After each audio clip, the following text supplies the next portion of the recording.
ओम शांती. सात्विक पक्वान्नामध्ये तुमचे पुन्हा एकदा खूप खूप स्वागत आहे. सध्या शेतामध्ये मुगाचं पीक हे जोमानं वाढलेलं आहे. आज सात्विक पक्वान्न किचन मधून मी मुगाच्या डाळीच्या आमटीचा पक्वान्न बनवते.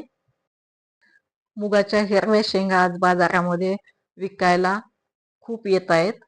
मी देखील आणलेल्या आहेत, पण मी ह्या शेतामधून आणलेल्या आहेत आणि त्याचे सोले केले आणि आता याची आमटी बनवण्यासाठी पहिल्यांदा मी हे सोले आणि थोडेसे शेंगदाणे घेतले, कोथिंबीर घेतलेली आहे, टोमॅटो, आल्याचा तुकडा आणि 4 ते 5 हिरव्या मिरच्या घेत.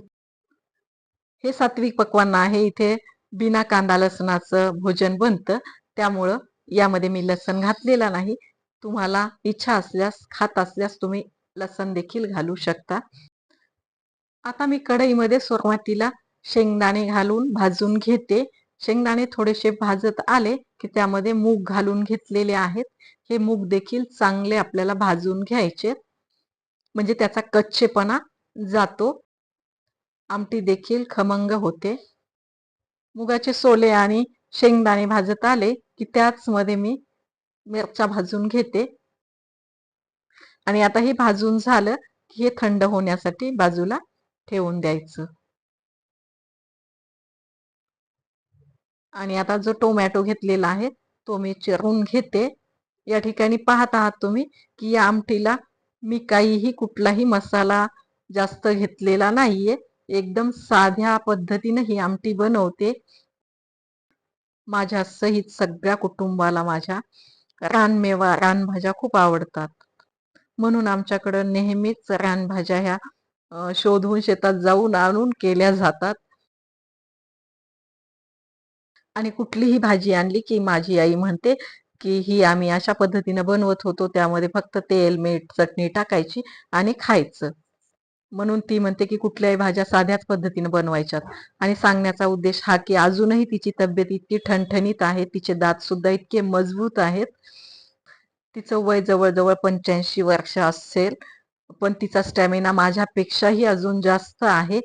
हे मी यासाठी सांगते की कदाचित या खानपानामुळेच त्यांच्या तब्येती आजही ठणठणीत दिसतात किंवा आहेत. चला, बोलत बोलत मी थंड झालेले मूग आहेत ते काढून घेतले मिक्सर मधून आणि ते कशा पद्धतीने वाटले ते सुद्धा तुम्ही व्हिडिओमध्ये पाहिलेलं आहे. जास्त जाडही ठेवायचे नाहीत आणि जास्त पेस्ट पण बनवायची नाही, ओबडधोबड वाटलेले आहेत. आणि आता फोडणी केली. फोडणीमध्ये मोहऱ्या घातल्या, मोहऱ्या तडतडल्या की जिरं घालून घ्यायचं. आणि आता यामध्ये घालून घेतलेले आहेत टोमॅटो. टोमॅटो मध्ये मी थोडंसं मीठ घातलेलं आहे. एक महत्वाची टिप्स म्हणजे जेव्हाही आपण भाज्यांमध्ये टोमॅटो घालतो त्यावेळेस ते टोमॅटो चांगले सॉफ्ट होण्यासाठी त्यात थोडंसं मीठ घालायचं आणि 1 ते 1.5 मिनिटांसाठी झाकून ठेवायचं. ते छान सॉफ्ट होतं. या ठिकाणी पाहू शकता टोमॅटो छान सॉफ्ट झालेले आहेत. आता मी हे जे वाटलेलं वाटण आहे ते या फोडणीमध्ये घालून घेते आणि या आमटीला छानसा रंग येण्यासाठी थोडीशी हळद घालून घेतलेली आहे. आणि आता घालायचं चवीनुसार मीठ. तसंच मी यामध्ये थोडीशी जिऱ्याची पुडही घालून घेते. आणि आता या आमटीमध्ये आपल्याला आवश्यक तेवढं पाणी घालून घ्यायचं.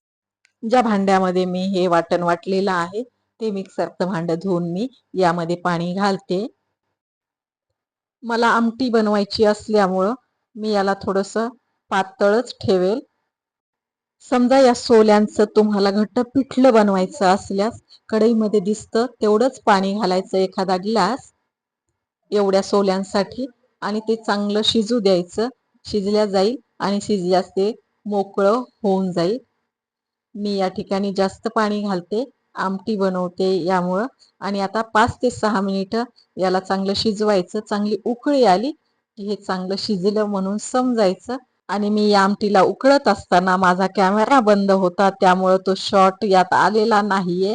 पण माझी आमटी बनवून झालेली आहे. या ठिकाणी तुम्ही पाहू शकता. ही आमटी आपण चपाती सोबतही खाऊ शकतो किंवा ज्वारीच्या भाकरीसोबतही खाता येते. आणि अजूनही चॅनलला तुम्ही सबस्क्राईब केलं नसेल तर चॅनलला सबस्क्राईब करा, बेल आयकॉन दाबा, जेणेकरून नवीन व्हिडिओच्या नोटिफिकेशन्स मिळतील. व्हिडिओ थोडा जरी आवडला असल्यास एक लाईक द्यायला विसरू नका. व्हिडिओ पाहिल्याबद्दल तुमचे खूप खूप धन्यवाद. सात्विक अन्न खायचे, स्वस्थ आणि मस्त राहायचे आणि न चुकता सात्विक पक्वान्न चॅनल पाहायचे.